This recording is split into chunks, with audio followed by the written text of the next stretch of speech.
In 2022, everything rose, from prices to anxiety. And that means in 2023, it's time for a change. Knowing what to change and how to change it starts with something like this, a spreadsheet. And that spreadsheet is going to show you in 2022 exactly what inflation and the rising prices did to your real life budget. But so the problem with that is it's sometimes hard to know where to even begin.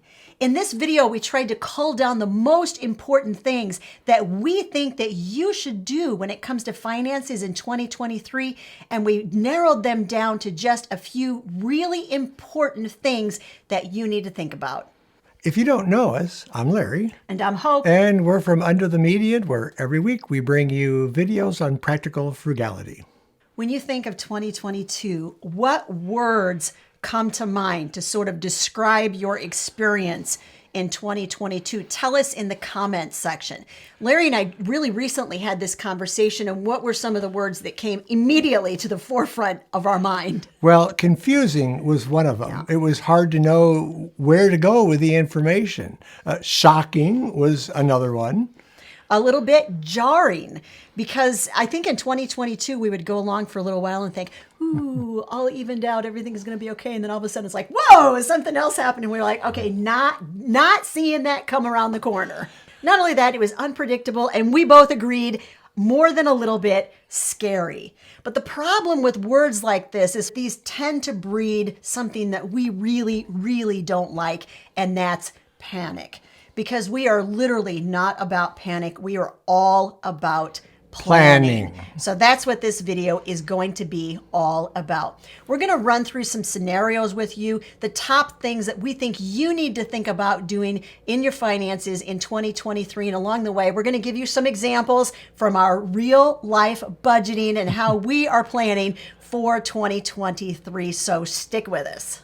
The first thing you need to do, and I think this is a very important step, is look down the road. We need a little far-sightedness applied here. Starting out with a really great overview of what you'd like to accomplish in 2023 is a great idea.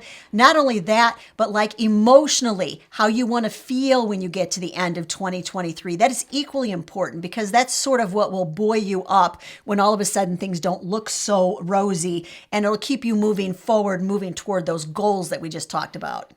One of the things that we discovered is we no longer can estimate how things are going to happen. So we have to do some very tight reevaluating as we go down that road. One of the things we've mentioned before is that for years and years, we set a yearly budget. And yes, we had monthly totals figured in there, but we really had a pretty doggone good idea when we started the year, how the year was actually going to play out and how it was going to end. I'm not sure we can do that with 2023. So the real solution is that, yes, you do need to look down the road, and yes, you do need to look at those projections and make them. But here's the caveat. You have to look far more frequently at how it's going and how you're actually spending your money and how much money is coming in. One of the things that we discovered in 2022 is that we needed to get together quarterly. And that was huge for us, was having those business meetings, or so to speak, I guess, budget business meetings, and having them on a quarterly basis at least. And if something cropped up in the middle, I'd say, hey, we need a budget meeting, and we need it within the next 2 or 3 days. We need to take a look at this. So just be prepared to do that. And I think of sort of setting your sights on how you want the year to go, but then checking in really, really frequently. The days of flying blind with your budget are over. Now you have to have it concrete, written down, kind of written in stone, but yet with a little degree of flexibility in it. Now, if you're watching and you're thinking, tried budgeting, didn't really work out for me, or never tried budgeting, I think it would be a really good idea. We do too. So in the next few days, we're actually putting together a video that will show you how to start budgeting in 30 minutes or less. So if you're not subscribed to Under the Median, this is a great time to hit that subscribe button and make sure you hit the bell notification. And do us one more favor while you're over there, at the subscribe and the bell notification. Y'all, scroll up to that like button and hit it for us, will you? Because that really helps us with the YouTube algorithm. The second step that we believe everyone needs to take is to invest consistently. Now, this can be on many levels. We're not talking just investing your money. We're talking about investing in yourself. Look, if there's a class that you've been interested in, you're thinking, I bet if I took that class, I could turn that skill into something that will bring a side income in. Now's the time in 2023 to invest in yourself. Take that class. Look into DIY. Watch those YouTube videos about how to fix your own stuff. This really honestly is the time to invest in spending some time on some skills that you would like to learn more about. Make sure that you're investing your moves wisely. Take a look at what's working in your life and what isn't working and make some critical adjustments. Here's the third invest, and this is the one that we generally think of. But you need to invest some time into helping yourself understand what is going on in the economy and in the markets.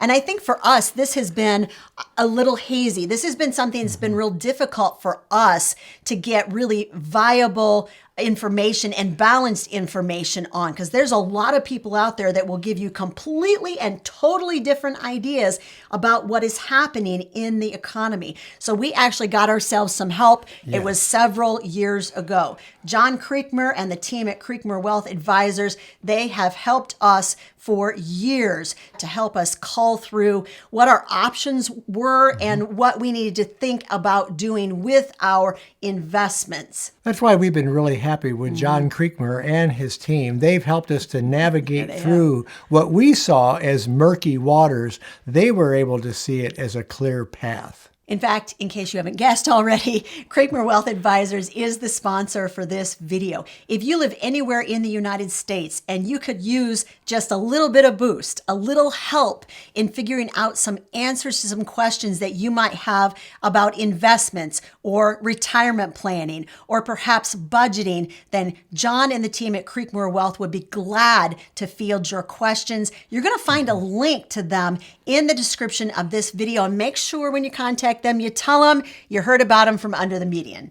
The third item on the agenda is to find new ways to save. It's amazing how, and I know many of you out there are very good with your money already, but there's always something more, something that's maybe slipped by us that we're not seeing, that we can take a look at and turn that into some savings. I think that we hear from a lot of people who say, but I'm doing everything that I can to save money. And we have also been there. Years ago, I told Larry, I said, I can't drop the grocery budget anymore. I'm doing everything I can. I gotta feed these 4 kids, and this is the cheapest that I can do it. But here's what happened. I became aware of a couple of different strategies that literally I had never ever tried before. And I thought, I can't lose anything. So I tried these specific strategies, one of which was to critically look at my receipt when I got home from the grocery store and ask myself, did I buy some things I really didn't need to buy? And just that one strategy dropped our grocery budget, you know, the one that I thought I couldn't drop anymore, by 20% over the next 6 months. So take a critical look at what you're doing and always ask yourself, is there something more I can do? Because generally, honestly, there really is. I have another example that I put into effect this week. We have an aged lawnmower. It's kind of aging out. It's about 12 years old. It's a really good Toro. I bought it when we first moved here. And it has the self-propelled drive, and the gears on one wheel completely went out. They completely stripped. So I was looking at, well, let's get it repaired or we're going to get it replaced. One of the two. Those are the only 2 options there really was. So I called the regular lawnmower repair place that we've been taking it to for years now. They gave me an estimate of around $150 to $200 for repair, just to repair that part. So I decided to go one more step. I found another repair place in town that gave me a $100 estimate for the repairs. And I took it there and I picked it up today, and the mower's fixed. It's running like a top, and I saved quite a bit of money. And I couldn't have replaced it for $100. Now, that's the next idea we have for you as far as learning to different ways to save money throughout 2023.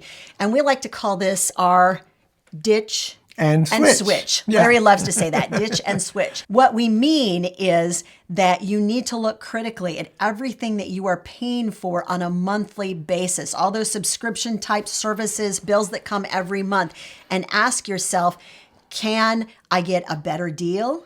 Can I get a lower package, a lower price package? Can I just do away with this completely? Now, if you're thinking, yeah, but I literally have no idea how to know even whether it's time to ditch or switch. How do I know I've kind of reached that apex where it's like, I got to do something? We have 10 different signs that we believe show you that you may need to ditch or switch. And we just actually did a video on it. So we're going to make sure that video is linked up above and in the description of this video. You know, this kind of dovetails right off of the ditch and switch. Part of that is looking very critically at some of the money that you're spending. Where is money just kind of leaking out and maybe you're not getting any real benefit from it? We call those holes in our budget. So you want to find ways to plug those holes, and that way you'll be saving that amount of money every month. Every little bit helps. Something we find super helpful is to keep just a list, just a handwritten list, even just stick it on your refrigerator with one of those magnets you got for free from like a trade show or something, all right? Because you ain't paying for magnets, right? They're either gifts or you got them for free. One of your refrigerator magnets, you're going to stick that piece of paper up there and it just says, frugal strategies I'd like to try. Just keep a written list. And then when you think, I don't know what else I can do, take a look at that list. And often inspiration is hanging right on the side of your refrigerator. The fourth thing that you need to do to help your budget in 2023 is to make a list of quarterly goals. We have done this for years.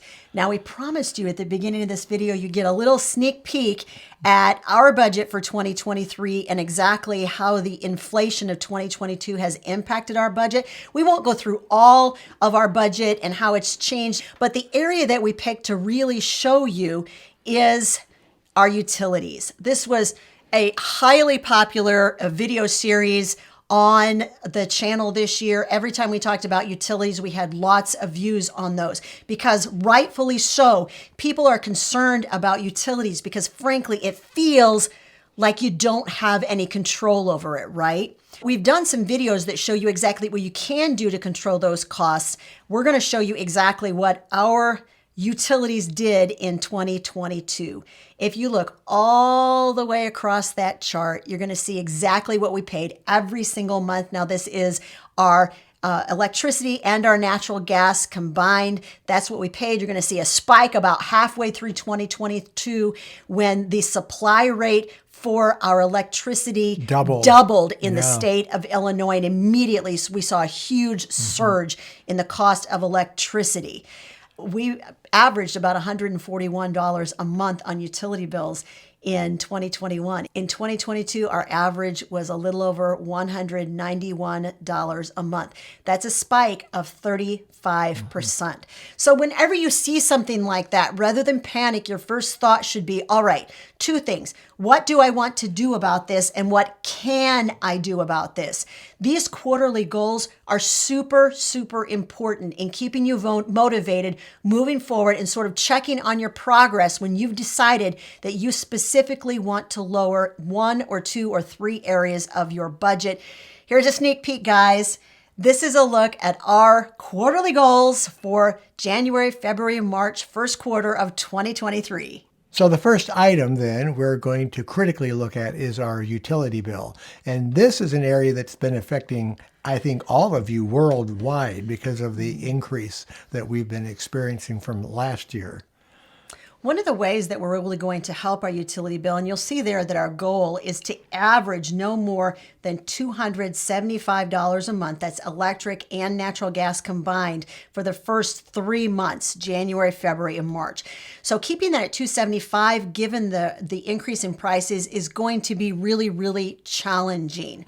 One of the things that we are going to do is keep a super close eye Our utility company allows us to go in. I can go in every 24 hours and they're going to give me a brand new estimate on what my bill is projected to be when the final bill arrives that month. And it's actually pretty close to being spot on.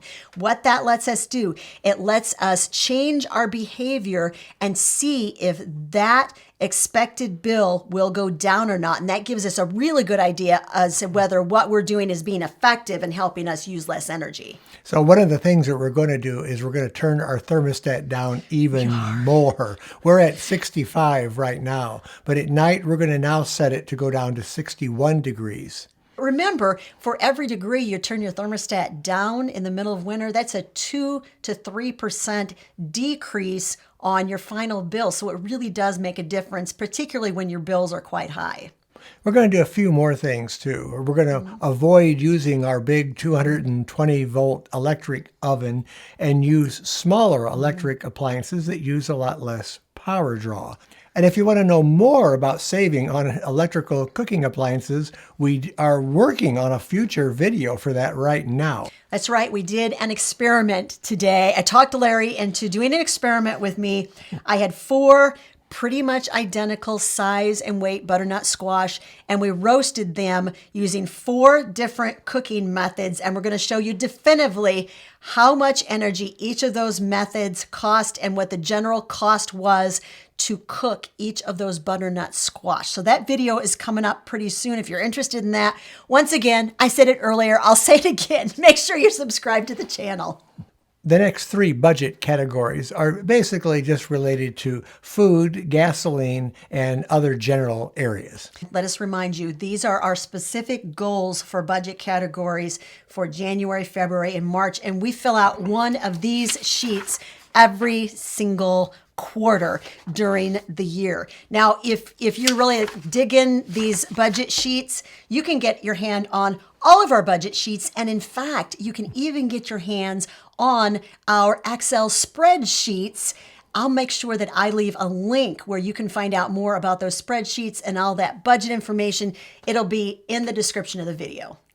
The 5th item that we're going to discuss is you need to be prepared and expect changes this year in your budget.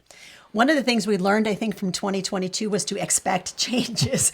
I think that's why 2022 jarred us so much, is because we weren't expecting that much change all in one year. Now, are we going to have that much change in 2023? Who knows? But I think that we are expecting more changes, and that sort of sets the tone for us feeling like we still have some degree of control over not the changes, but how we are reacting to those changes. And as we're looking at these changes, we're going to be able to find new pathways to take, and we need to kind of stay focused on what we're doing and take have our hand really on the pulse so we know exactly what directions we need to take to make adjustments. One of the things I think we can all agree on is that recessions are no fun. No. They are not a time where people go, oh, is this so fun? No, recessions are a drag. They are not fun. But one of the things that really does come out of recessions is that I think people become really resourceful and they find new ways to do old things that are going to work given the situation that we're in. So that's what we're telling you. We're telling you to look for those new paths, look for those new streams, look for new ways of doing things, and don't be afraid to flex and don't be afraid to try those new things. And above all, we want you to stay hopeful and we want you to stay positive. Once again, a reminder, you can get all of our budgeting forms and strategy. Hope's going to leave a link in the description for those. Now, if you've been watching this video and you're thinking, yes, you're telling me to ditch or switch, you're telling me to negotiate monthly bills, you're telling me to find lower ways to do things, but I literally don't know how to do that. We did a whole video and we gave you step-by-step processes to use in order to lower all of your monthly bills. And that video, if you haven't watched it, you might find it super helpful. It's right over there, guys.